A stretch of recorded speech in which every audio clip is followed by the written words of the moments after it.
Hey, I'm Ryan Reynolds. Recently, I asked Mint Mobile's legal team if big wireless companies are allowed to raise prices due to inflation. They said yes. And then when I asked if raising prices technically violates those onerous two-year contracts, they said, "What the f*** are you talking about, you insane Hollywood ass?" So to recap, we're cutting the price of Mint Unlimited from $30 a month to just $15 a month. Give it a try at mintmobile.com/switch. $45 upfront payment equivalent to $15 per month. New customers on first 3-month plan only. Taxes and fees extra. Speed slower above 40 gigabytes. See details. On today's Smart 7, Trump celebrates as Kamala concedes, Prince William presents the Earthshot Prize and much more. It's Thursday, 7th of November, it's Hugger Bear Day and happy birthday to Lord. The Smart 7. It's news, but not the news.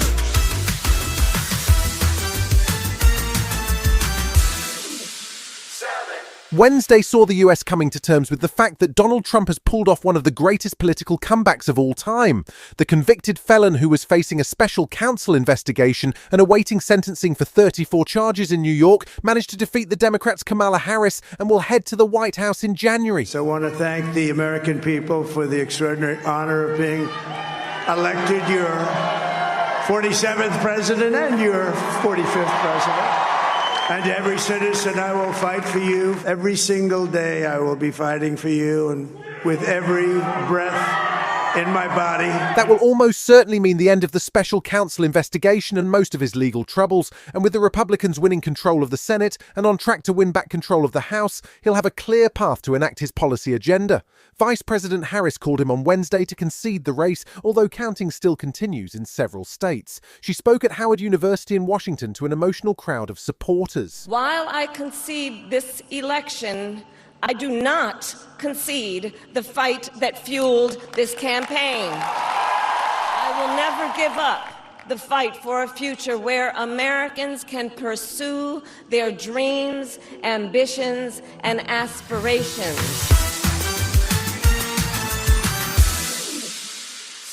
The reaction to Donald Trump's second presidential victory has been markedly different from the response to his first in 2016.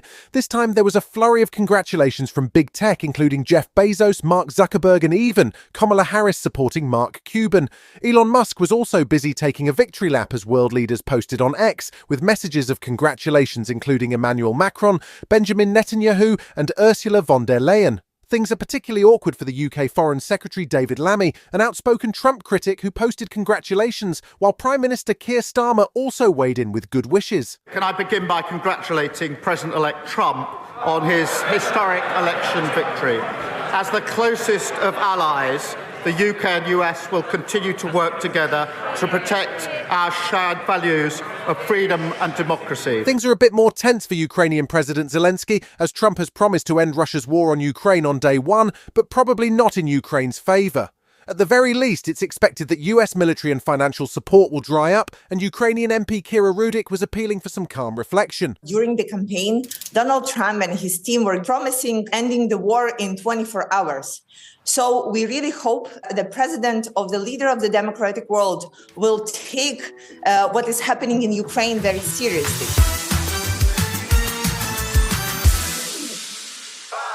It's shaping up to be a busy week for new Tory leader Kemi Badenoch. She's filled out all of the seats in her shadow cabinet, and Wednesday saw her take to the dispatch box for the first time for Prime Minister's questions.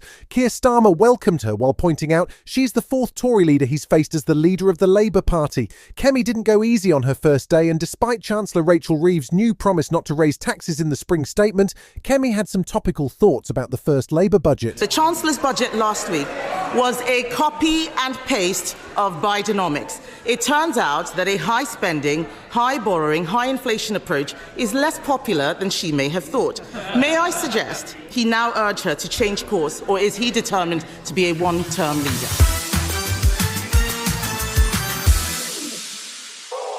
Wednesday night saw Prince William in South Africa to present his Earthshot Prize inside a special eco-dome that was built for the occasion. The Earthshot Prize is a scheme which looks to encourage and reward inventors and innovators who are focused on the environment. 5 winners receive £1 million each to help develop sustainable, eco-friendly projects, and this year's focus is on Africa, with the event taking place in Cape Town. We'll have more details on the winners in this weekend's Sunday 7 episode. Speaking before the ceremony, William had positive news about the Princess of Wales. She's doing really well, thanks, and hopefully she's watching tonight and sort of cheering me on. But no, she's been amazing this whole year, and I know she'll be really keen to see it tonight be a success. Still to come on today's Smart 7, a tough night in Europe for Aston Villa and Arsenal, plus we introduce you to a post-apocalyptic musical, right after this. The way money moves matters. MasterCard Move can enable fast and transparent money movement to billions of people. Help your customers support loved ones with cross-border money transfers that get there with speed and transparency every time. Money sent, love received, priceless.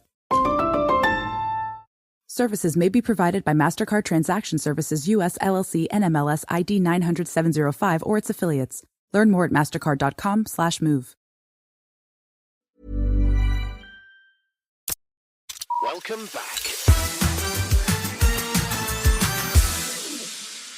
Wednesday night saw 9 more games in the Champions League as Arsenal and Aston Villa hit the road. Villa were in Belgium where they took on Club Brugge, but things didn't go well for Unai Emery's side and they picked up their first loss in Europe this season, going down 1-0. Arsenal were in Italy to face Inter Milan, and they were a goal down at half-time after a late Inter penalty that infuriated Mikel Arteta. Things didn't get any better in the second half and the game finished 1-0 to Milan. That left Arsenal with their first loss in Europe this season, but Arteta says his side will bounce back in time for Sunday's big Premier League game. If we play the way we play, we have a big chance to win against Chelsea. That's the way we have to go. I told them I haven't seen them play in Europe in the manner that we have today, and we are very disappointed because we didn't get what we wanted out from the game, that's for sure.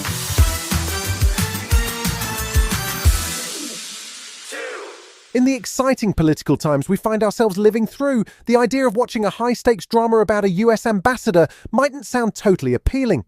But Netflix show The Diplomat has just dropped Series 2 and it's been getting rave reviews. The second season features Alison Janney as the Vice President, along with Season 1 stars Rufus Sewell and Kerry Russell. Kerry says the best moment so far was when she got to meet Hillary Clinton.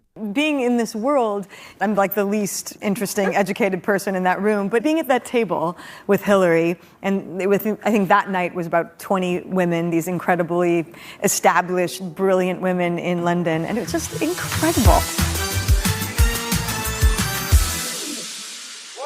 2024 has been a big year for musicals. We're getting the first part of Wicked, we've had Moana 2, and Selena Gomez in Emilia Perez. But there certainly haven't been too many musicals which can proudly claim to be post-apocalyptic, until now at least. The End tells the tale of a family who believe they are the only survivors alive in the world after an unexpected ice age, who live in a luxurious bunker deep underground until someone knocks on the door. It stars Tilda Swinton and Moses Ingram, and it's certainly unique. It hits cinemas on December 6th. When I was little, people came. Sometimes they seemed nice, but it always ended in the same way. They'd try and kill us every time. I just don't understand why she's here. It's like she has an agenda. You've been listening to The Smart 7. We'll be back tomorrow at 7 a.m. Hit that follow button and have a great day. Give us 7 minutes, we'll give you the world. If there's one thing that my family and friends know me for, it's being an amazing gift giver. I owe it all to Celebrations Passport from 1-800-Flowers.com, my one-stop shopping site that has amazing gifts for every occasion. With Celebrations Passport, I get free shipping on thousands of amazing gifts. And the more gifts I give, the more perks and rewards I earn. To learn more and take your gift giving to the next level, visit 1-800-Flowers.com/ACAST. That's 1-800-Flowers.com/ACAST.